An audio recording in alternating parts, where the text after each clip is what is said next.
சமீபமா பாலியல் வன்முறைகள் அதிக அளவுல தொடர்ந்துட்டு வருது. இதுக்கு முக்கிய காரணம்னு பார்த்தா அவங்க தான் வந்து ரொம்ப வல்னரபிள் டார்கெட்ஸ். ரொம்ப மென்மையானவங்க, ரொம்ப எளிதா வந்து அவங்கள அட்டாக் பண்ண முடியும்.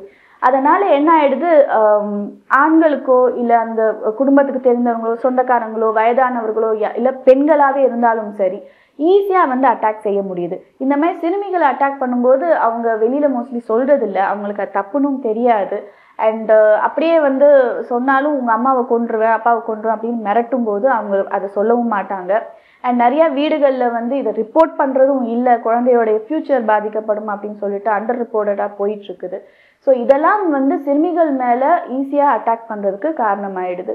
இன்னொரு முக்கிய காரணம், குழந்தைகளுக்கு வந்து நம்ம சரியான அவேர்னஸ் இன்னும் கொடுக்கலன்னு தான் சொல்லணும். எது குட் டச் பேட் டச்ன்ற அந்த எஜுகேஷன் நம்ம கொடுக்கல.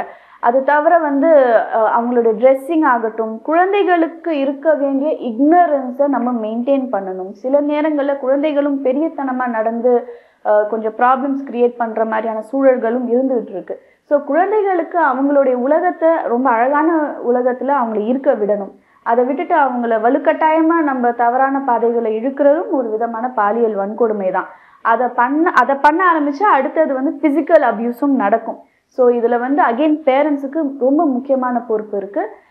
குழந்தைகள் வளர்ப்பில் ரொம்ப ரொம்ப நீங்கள் தான் ஜாகிரதையாக இருக்கும். இன்னைக்கு கால கட்டாயம் அப்படி இருக்குன்றப்ப நீங்கள் அந்த எக்ஸ்ட்ரா ரெஸ்பான்சிபிலிட்டி எடுக்கத்தான் வேண்டியிருக்கு.